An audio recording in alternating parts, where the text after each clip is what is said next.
Hello everyone and welcome to my Y&R Trends channel. I hope everyone is having a wonderful day. Before we begin, please hit the subscribe button and give this video a thumbs up. The gentle hum of the corporate office was a sound Jack Abbott had come to associate with order, with legacy, with control. It was the soundtrack to a life built, sometimes painstakingly brick by brick, upon the foundation of a family name that meant something in Genoa City. Leaning back in his leather chair, his gaze drifted from the financial reports on his screen to a framed photograph on his desk, a younger version of himself beside his brother, Billy, all toothy grins and untamed ambition. The memories were a tangled web of rivalry, loyalty, and profound loss, but here in the quiet of his power, he felt a sense of hard-won equilibrium. That equilibrium, that delicate peace he had fought for over the last several years, was entirely intertwined with the miraculous second-chance presence of Diane Jenkins. The thought of her brought an automatic, private smile to his lips, a gesture that would have been unthinkable a decade ago. Diane, his great love, his greatest betrayer, and now his wife. Her return from the dead, both literally and figuratively, had been the plot twist he never saw coming. A seismic event that had initially threatened to tear his family apart, but had ultimately, against all odds, solidified it. She had weathered the suspicion of his children, the outright hostility of his ex-wife Nikki, and the whispered judgments of the entire city, all to prove her love for him was real. And he believed her. He had staked his name, his heart, and his family's peace on that belief. This belief was the bedrock upon which his current happiness was built, a fortress he trusted implicitly. Little did he know that the very architect of that fortress was, in that very moment, preparing to unleash an artillery shell that would reduce its sturdy walls to dust. A shell labeled with the deceptively simple scientific acronym DNA. The door to his office opened without a knock, a privilege granted to only one person. Diane stood there, silhouetted against the brighter light of the hallway. For a fleeting second, Jack saw something in her posture, a tension in her shoulders, a flicker of something unreadable in her eyes that was gone as soon as it appeared. "Jack," she said, her voice a smooth, familiar melody that always calmed his spirit. "Do you have a moment? There's something important we need to discuss." He rose, his smile widening. "For you always. Is everything all right? You look." He trailed off, searching for the right word. "Serious," he settled on. She offered a tight, fragile smile in return, closing the door behind her with a soft but definitive click that seemed to echo in the suddenly still air. She didn't take the seat opposite his desk, preferring to stand, as if ready for a quick exit, or perhaps bracing herself for an impact.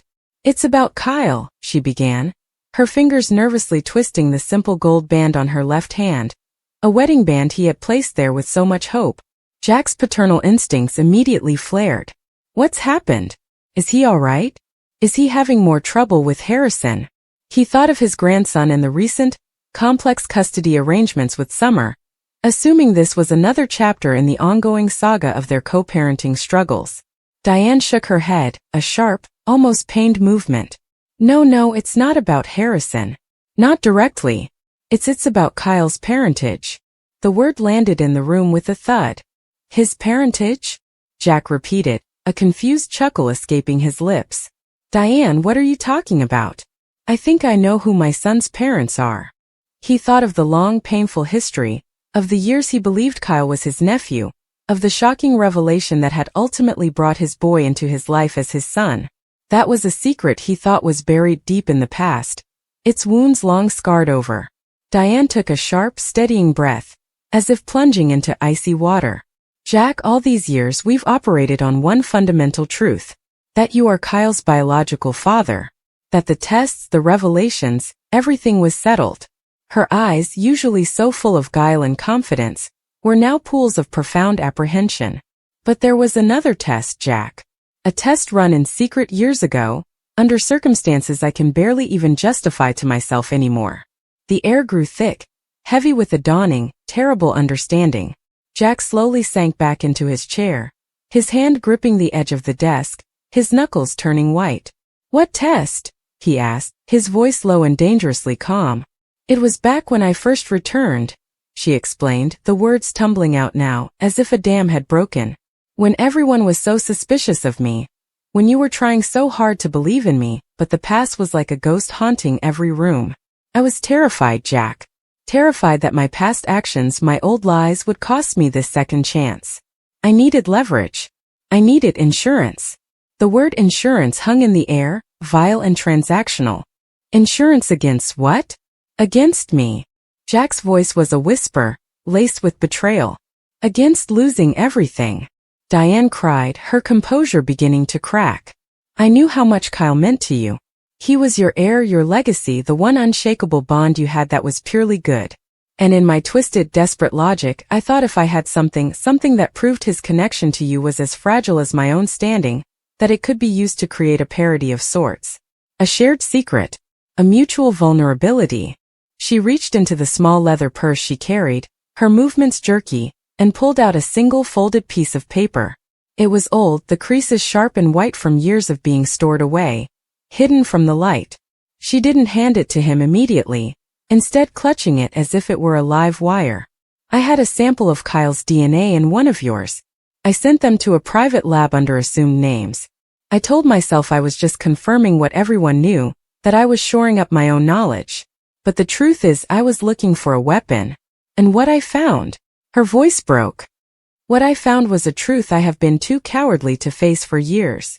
With a trembling hand, she finally placed the paper on the desk between them, pushing it toward him as if it were toxic. Jack stared at it, his heart hammering against his ribs like a trapped bird. The world had narrowed to this single piece of paper. The hum of the computer, the distant sound of traffic from outside. It all faded into a dull roar in his ears. He could see the official lab logo, the columns of numbers and scientific jargon, and at the bottom the conclusive statement in bold font. He didn't need to be a scientist to understand the final devastating line. The probability of paternity was 0%. He read it once. Then again. A third time, as if the words might rearrange themselves into a different, kinder reality.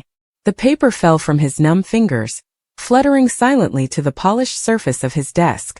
He looked up at Diane, the woman he had defended against everyone, the woman for whom he had rebuilt his world, and he no longer saw the love of his life. He saw a stranger, a strategist, a liar of such profound and patient depth that it stole the very breath from his lungs. He's not mine, Jack said, the words not a question, but a flat, hollow statement of fact. It wasn't a shout, it wasn't a roar of anger. It was the sound of a soul being emptied. All these years, the joy, the pride, the fights, the love. It was all based on a lie you kept in your pocket. Diane was crying now, silent tears tracing paths through her meticulously applied makeup. Jack, please, you have to understand the state of mind I was in. I was drowning. I was going to tell you, I swear, but then we grew closer and you were so happy and Kyle was so happy and I buried it. I thought it was a kindness. A kindness. Jack repeated, the word tasting like ash. You thought it was a kindness to let me build my life, my relationship with my son, on a foundation you knew was sand? This isn't a kindness, Diane. This is the most profound cruelty I have ever encountered. While the very foundation of Jack Abbott's world was being systematically dismantled in his office, a different kind of storm was brewing in the cozy, sun-drenched parlor of the Newman Ranch. Claire Grace, formerly known as Eve, was enjoying a rare, quiet afternoon, a cup of tea cooling on the table beside her as she absently traced the pattern on an antique throw pillow. Her journey to this moment, to this place of acceptance and tentative belonging within the powerful Newman family, had been nothing short of a miracle. A narrative so convoluted it could only exist in a place like Genoa City. Abducted as a child, raised by a manipulative woman to believe a horrific fiction, she had come to this city as a weapon, programmed to destroy Victoria Newman. Instead, she had found not just her mother, but a grandfather in Victor Newman, an uncle in Nick, and a fractured, complicated but real family. The adjustment was ongoing, a daily practice of learning to trust, to lower the defenses that had kept her alive for so long. Her relationship with Kyle Abbott had been a surprising and beautiful part of that healing. He understood what it was like to have a complicated family history, to grapple with identity. He saw her, not as the traumatized victim or the potential threat, but as Claire. Their connection had been a slow, gentle burn, a source of immense comfort and burgeoning love in both their chaotic lives. She was looking forward to seeing him later that evening, A simple dinner date that represented a normalcy she cherished. The slamming of the front door shattered the peaceful silence. Kyle stormed into the parlor, his face a mask of such raw, unvarnished fury that Claire immediately shot to her feet, her own heart seizing with alarm. "Kyle? What's wrong? What happened?" He paced the length of the room like a caged tiger, running his hands through his perfectly styled hair until it was a mess. He was breathing heavily, his body vibrating with a tension she had never witnessed in him before. "My mother." He spat the word out as if it were poison. "My dear, devoted, scheming mother." Claire moved toward him, her instinct to soothe, but he held up a hand, stopping her in her tracks. "You are not going to believe this. You are literally not going to believe the depths of it." He let out a short, bitter laugh that held no humor. "She just sat me down. She had this look on her face, like she was about to deliver a terminal diagnosis. And then she told me that years ago when she first came back she was so paranoid about her place, so desperate for some kind of hold on my father, that she decided to run a secret DNA test. On me and him." Claire's hand flew to her mouth, her eyes wide with dawning horror.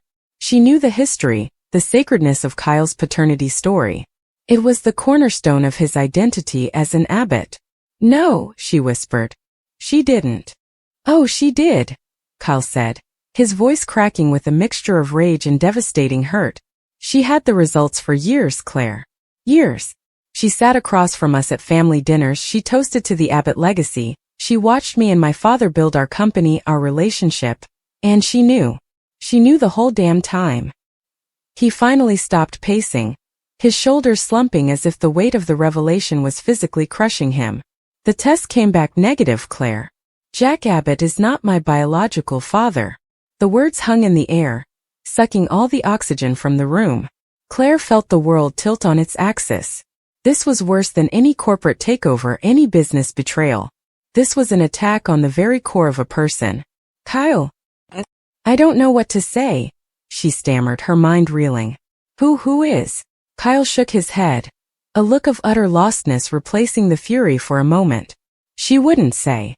She was a mess, crying, saying she was sorry, that she was in a dark place, that she never meant for it to come out this way. It was all about her, her pain, her fear. "What about me?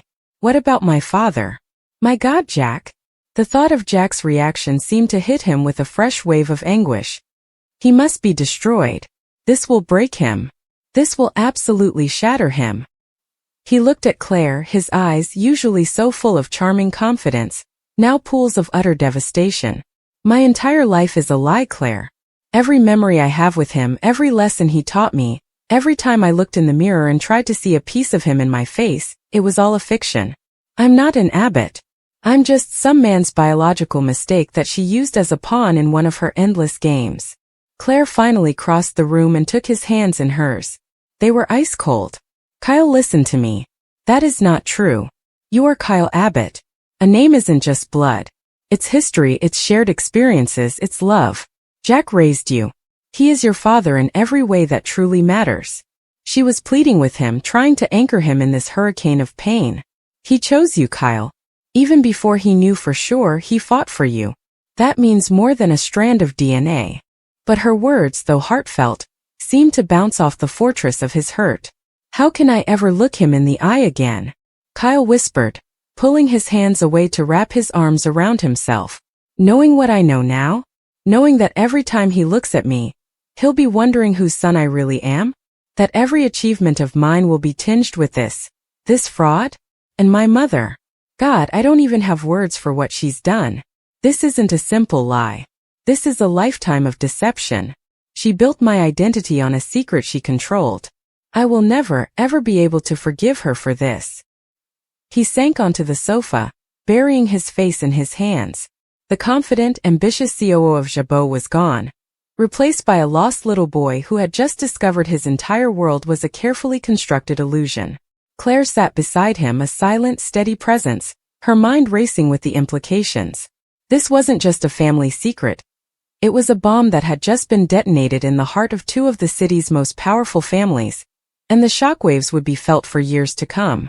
She thought of the fragile peace she had found with the Newmans, and a cold dread settled in her stomach. If a family as seemingly solid as the Abbotts could be fractured so deeply, what did that mean for everyone else? Back in the Jabot office, the silence had stretched into something agonizing. Jack had not moved from his chair. He continued to stare at the piece of paper, now lying face down as if he could no longer bear the sight of it. Diane remained standing, her tears dried into salty tracks on her pale cheeks, waiting for a verdict, a sentence, anything to break the unbearable quiet. Who is it? Jack's voice was rough, scraped raw from the effort of containing his emotions. If I'm not the father, who is? It has to be Tucker McCall, doesn't it?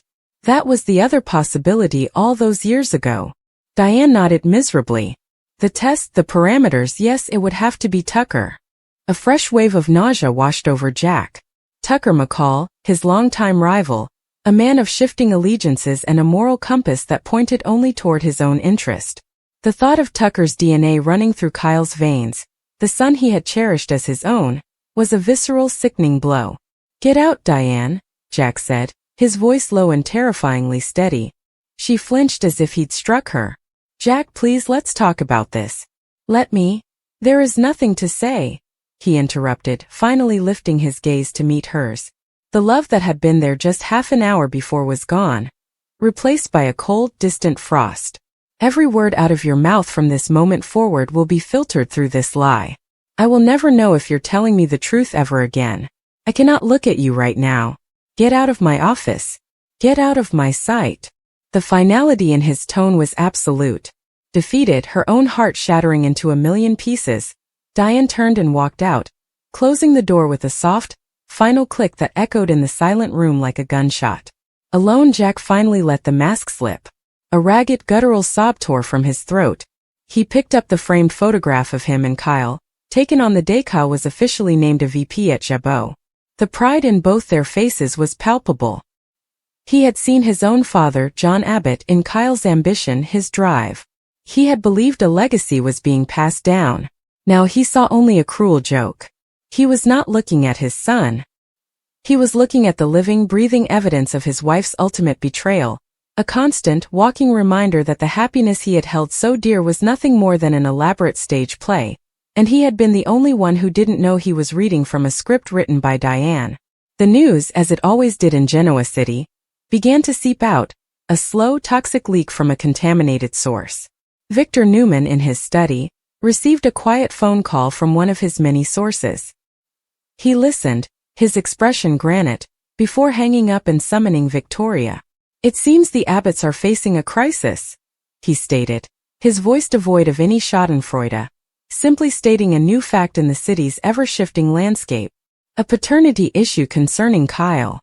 Victoria's eyes widened, her business-minded brain immediately calculating the corporate ramifications for Jabot, while her personal side felt a pang of sympathy for her brother, Billy, and the inevitable family chaos. Over at the Grand Phoenix, Phyllis Summers overheard a hushed conversation between two patrons and nearly dropped the tray of drinks she was carrying. A slow, triumphant smile spread across her face.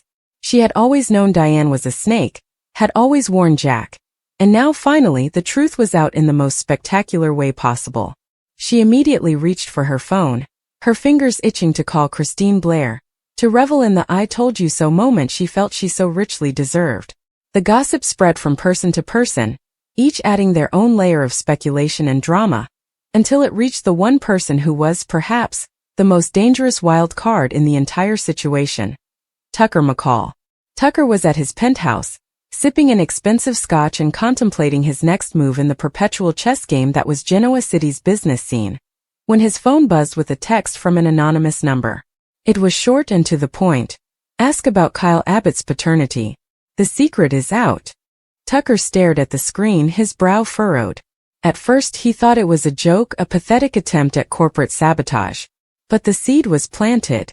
He thought back to those long-ago days with Diane, a whirlwind of passion and manipulation. He remembered the rumors, the whispers that Kyle could be his. He had never pursued it, partly out of respect for Jack's relationship with the boy, but mostly because it hadn't served a purpose for him. Now, however, the calculus had changed. If it was true, if Kyle Abbott, the heir to the Jabot empire, was actually his flesh and blood, A slow, calculating smile spread across Tucker's face. This was no longer just a sordid family secret. It was an opportunity. An heir. A legacy. A direct line into the heart of his rival's company. He finished his scotch in one smooth swallow, his mind already racing with possibilities. The game had just changed entirely, and he held a card that nobody, not even Diane, knew he was about to play. The following days at the Abbott mansion were a study in frozen grief. Jack had retreated into a silent, impenetrable shell. He spoke only when necessary, his responses clipped and distant. He avoided the family areas, taking his meals in his study or skipping them altogether. The house, usually filled with the warm, bustling energy of a large family, was now as quiet and cold as a tomb. Kyle, meanwhile, was a vortex of volatile emotion. He had moved out of the mansion immediately, unable to be under the same roof as Diane, and was staying in a hotel, his anger a live wire that threatened to electrocute anyone who came near him. He had taken a leave of absence from Jabot, the very place that had defined him, now feeling like an imposter in his own office. His conversations with Jack were strained, filled with long, painful silences and a new awkward formality. They were both grieving the same loss, the loss of their shared identity as father and son, but they were doing it in separate, isolated prisons of pain. Billy Abbott tried to play the peacemaker, torn between his fury at Diane for destroying his brother and his nephew, and his desperate desire to hold his family together. He saw the abyss they were all staring into and feared that this might be the blow from which the Abbott family could not recover. It was in this atmosphere of suffocating tension that Tucker McCall made his move. He didn't call Jack. He didn't call Diane. He went straight to the source of his potential new leverage. He tracked Kyle down to a quiet corner of the Genoa City Athletic Club. Kyle was pounding a punching bag with a ferocity that spoke of inner turmoil. His shirt soaked with sweat, his movements sharp and angry. Tucker watched him for a moment from the doorway, a faint paternal curiosity stirring in his chest. He had never allowed himself to think of Kyle as a son, but now looking at him, the set of his jaw, the intensity in his eyes, he could see glimpses of himself. Or was that just wishful thinking? "You fight like a man with something to prove," Tucker said, announcing his presence. Kyle stopped mid-swing, turning around, his chest heaving.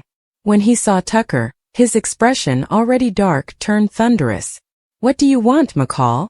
I'm not in the mood for your games today." "I hear you've had quite a shock," Tucker said, stepping fully into the room, his hands in the pockets of his tailored trousers, the picture of casual insouciance.